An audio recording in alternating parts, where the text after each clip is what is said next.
Welcome to board media encounter. అధికార పార్టీకి సంబంధించినటువంటి మంత్రి అయినటువంటి గుడివాడ అమర్నాథ్ గారు మొన్న విశాఖలో విలేకరుల సమావేశంలో ఒక స్టేట్మెంట్ ఇచ్చారు. ఏమని, అసలు మా యొక్క మేనిఫెస్టోలో మద్యపాన నిషేధం మాటే లేదు, ఆ యొక్క మాట ఇవ్వలేదు, ఆ ప్రణాళికలో లేదని చెప్పి ఏకంగా చెప్పేశారు. నిజంగా అది రాజకీయ విశ్లేషకులను ఆశ్చర్యానికి గురి చేస్తుందండి. ఎందుకంటే ప్రతి ఒక్క రాజకీయ పార్టీ హిందువులకి భగవద్గీత ఎలాంటిదో, ముస్లిమ్స్కి ఖురాన్ ఎలాంటిదో, క్రిస్టియన్స్కి బైబిల్ ఎలాంటిదో మన రాజకీయ పార్టీ యొక్క మేనిఫెస్టో కూడా అలాంటిది. మరి అలాంటి మేనిఫెస్టోలో మాట ఇచ్చి కూడా అసలు మేము మేనిఫెస్టోలో పెట్టలేదు, మద్యపాన నిషేధం మాటే లేదనే విషయాన్ని మన మంత్రి గారు, యాక్చువల్గా ఆయన పరిశ్రమలకు సంబంధించిన మంత్రి గారు, యాక్చువల్గా అది ఎక్సైజ్ శాఖ మంత్రి ఇచ్చినట్టయితే ఇంకా బాగుండేదేమో, కానీ ఈయన ఆ శాఖకు సంబంధం లేకపోయినా సరే ఈయన ఆ స్టేట్మెంట్ ఇచ్చారు. బహుశా మరి అధికార పార్టీ వాళ్ళు లేదు ఆయన యొక్క అసలు ఆ యొక్క శాఖ సంబంధం లేదు, ఆయన బై మిస్టేక్ అని ఉంటారని చెప్పి తప్పుకోవడానికి బహుశా మరి ఆయన చేత చెప్పించారేమో తెలియదు. ఇది ఎందుకంటే మీరు ఎన్నికలకు ముందు ఒక మాట చెప్పారు వైసీపీ పార్టీ వాళ్ళు, ఏమని, మద్యపాన నిషేధం చేస్తాం, ఈ యొక్క మద్యపాన నిషేధం చేయకపోతే పచ్చని కాపురాల్లో చిచ్చు పెడుతుంది, అలానే వాళ్ళు ఆర్థికంగా దెబ్బతింటున్నారు, ఆరోగ్యపరంగా దెబ్బతింటున్నారు, మేము ఖచ్చితంగా ఈ యొక్క మద్యపాన నిషేధాన్ని అమలు చేసి తీరుతామని చెప్పి మీరు ఎన్నికలకు ముందు మేనిఫెస్టోలో వివరించారు. మీరేం చెప్పారండి, కేవలం 5 స్టార్ హోటల్గా పరిమితం చేస్తామన్నారు. కానీ ఈరోజు ఏం జరుగుతూ ఉంది, బార్లు వేలం బట్టి మరి 500 బార్లు ఉన్న చోట 800 బార్లు, 10 బార్లు ఉన్న చోట 15 బార్లు, ఆ విధంగా మీరే ఆ విధంగా పర్మిషన్లు ఇచ్చేసి ఈ విధంగా మళ్ళీ మద్యానికి తెరలేపారు. అంటే మీరు ఇచ్చిన మాట మీద నిలబడకుండా ప్రజల్ని మోసం చేస్తూ ఈ విధంగా అబద్ధపు మాటలు చెప్తా ఉన్నారు.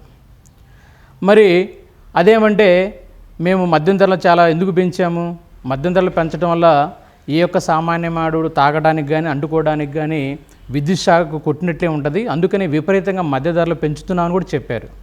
కానీ అది ఎందుకు పెంచారు, కేవలం మీ యొక్క ఖజానా నింపుకోవడానికి మాత్రమే పెంచారు. ఆ విషయం ప్రజలకు కూడా తెలుసండి. మరి మద్యం ధరలు పెంచినంత మాత్రాన తాకుండా ప్రజలు మానేశారా? అలా ఏం జరగలేదే.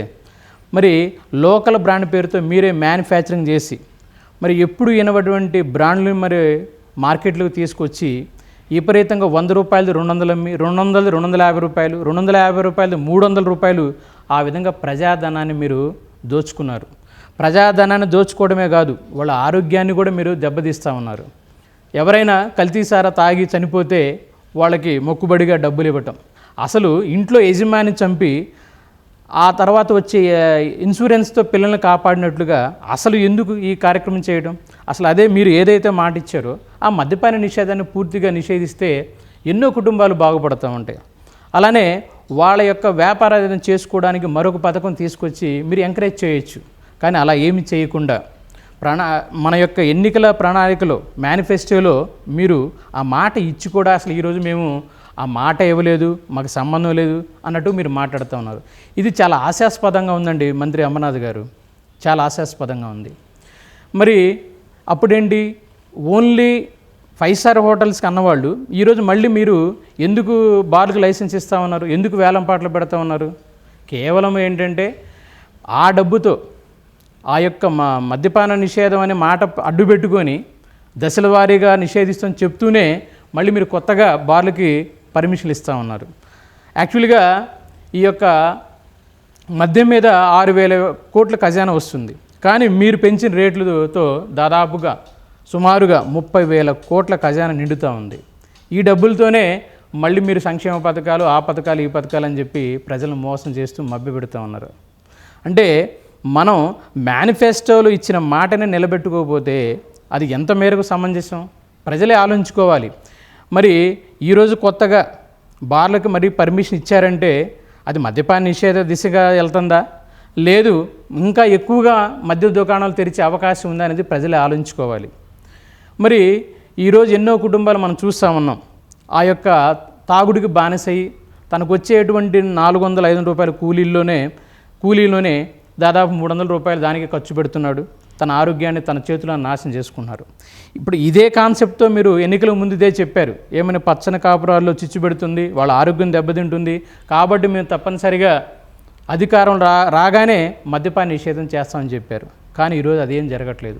పైగా జరగపోయింది కాక అసలు మేము ఎన్నికల మేనిఫెస్టోలో పెట్టలేదు అనే విషయాన్ని మీరు కుండలు బద్దలు కొట్టినట్టుగా విలేకరుల సమావేశం చెప్పడం చాలా హాస్యాస్పదంగా ఉంది. మరి ప్రజలే ఆలోచించుకోవాలి.